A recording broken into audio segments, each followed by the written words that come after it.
I'm using organic ingredients here, and I'm going to show you the best way to use them so you can get great value for your money. I have a whole chicken, sweet corn, fennel, goat's cheese, and horseradish. From this selection, I'm going to use for the first recipe the fennel and the horseradish. First thing I've got here are some potatoes that have been already cooked. You can cut it with a knife or by hand, and we want the flesh of the potato. Use a potato masher or a ricer to really break down the potato. This is why it's important when you do it when it's still warm. Once it's mashed down, I'm going to add some flour, a pinch of salt, pepper, and some fennel fronds, or the tops of the actual fennel. What I'm going to do is chop them up and add them to my mix. And then we're going to mix everything through.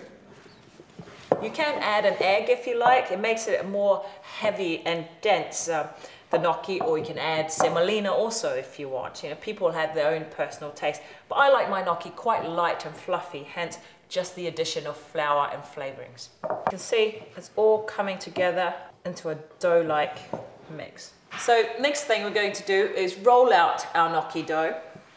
Okay, a little bit of flour on your work surface, not too much, just a little bit so it doesn't stick. Okay, we take our mix, I'm going to cut it into two so it's easier to work with. And you want to roll it into a long sausage-like shape. And then we're ready to chop away, like that. Okay. Now with gnocchi, I find before you blanch it off, it's quite nice to actually put it on a tray, set it in the fridge for 5–10 minutes. Meanwhile, while that's in the fridge, I'm going to show you how to make our sauce. I have organic milk and cream. They go in at the same time. A pinch of salt, a pinch of white pepper, and I'm going to use the horseradish in the sauce.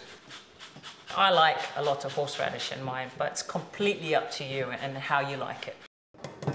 That's it, that is your sauce. Now the best thing to do with this is to bring it up to the boil and then leave it to the side for the flavors of the horseradish to really permeate through the cream. Now I'm going to get out the gnocchi that's in the fridge and blanch them off. I have a pan of salted water here, and we drop our gnocchi in. You know when the gnocchi's ready when they start to float to the top. So I'm draining them just on a paper towel.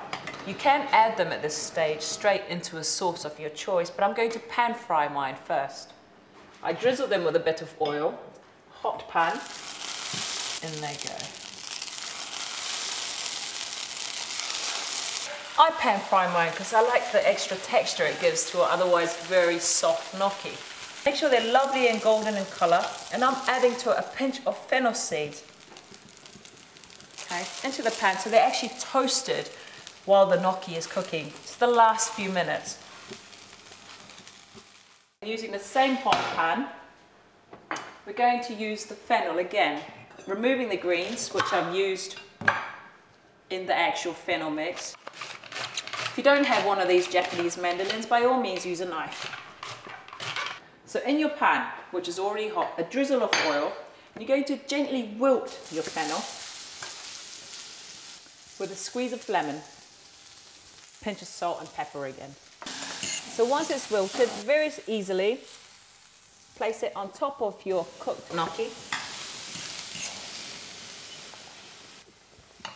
Use some of the greens if you want, just sprinkle it on the top, and then we reheat our sauce.